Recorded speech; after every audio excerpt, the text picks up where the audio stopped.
Alta Lab's new RK-RSC will transform my server rack from looking like this to looking like this. Opening the box, we can reveal the mount itself, and it looks like the only other thing included are these screws and washers. I find it a little odd that they provided these screws and washers and not rack studs like they previously have with their other products. It's not too big of a deal, but that's one thing I wish they would have done. In terms of build quality, this feels like it's made out of steel. It's very sturdy. It has a powder coat finish, but it's very smooth to the touch. The color matches their larger switches, which is nice to see. The front face here is made out of plastic and is very flexible. I don't know what kind of plastic it is, but it doesn't seem like it would break.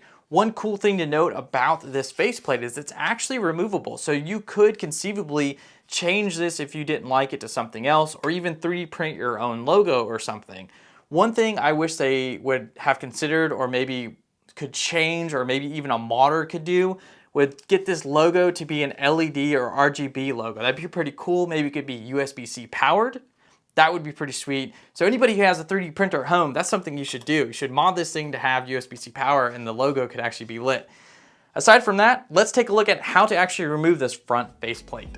To remove the front plate, all you really need to do is remove 3 screws. There are two on both sides that come out very easily.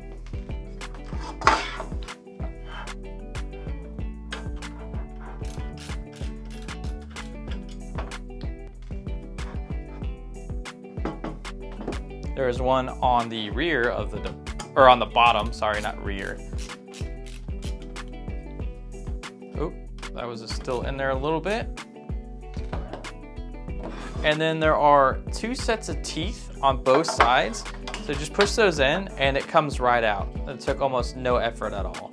I mentioned build quality earlier and talked about how everything has a good feel, but one of the things I noticed is one of the rubber, I guess, pads is actually damaged, and I don't know if that's from factory or how that got quite damaged, but that is one thing to note here with my sample unit.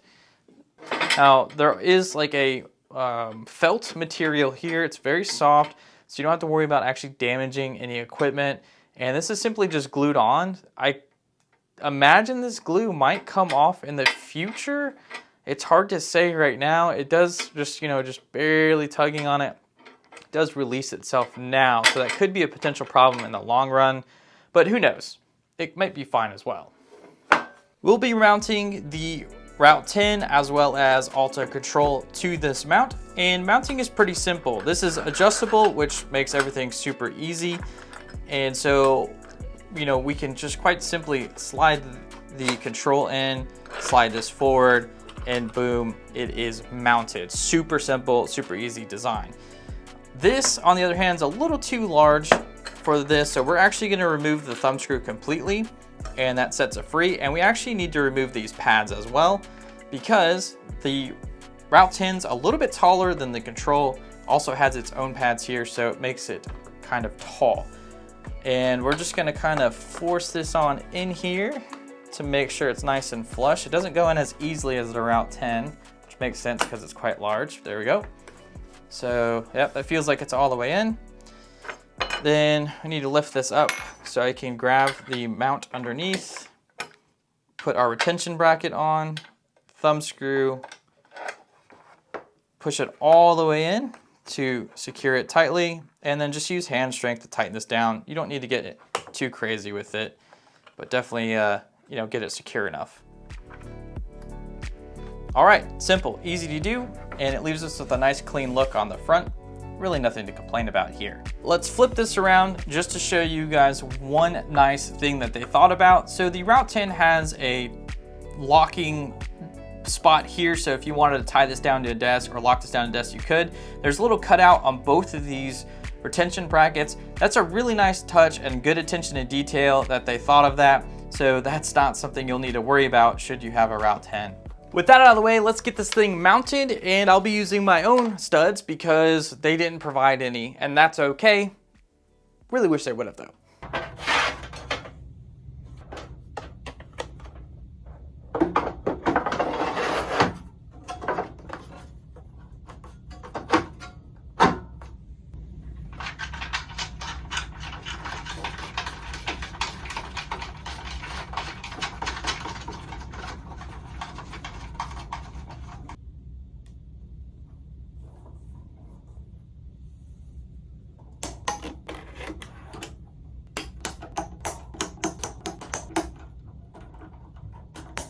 And just like that, the rack is all cleaned up, no more awkward shelves or placement of either of these devices. Everything fits nicely and neatly all together. Thank you all for watching. Thank you Alta Labs for sending over the RK-RSC, and I will see you all next time. Peace.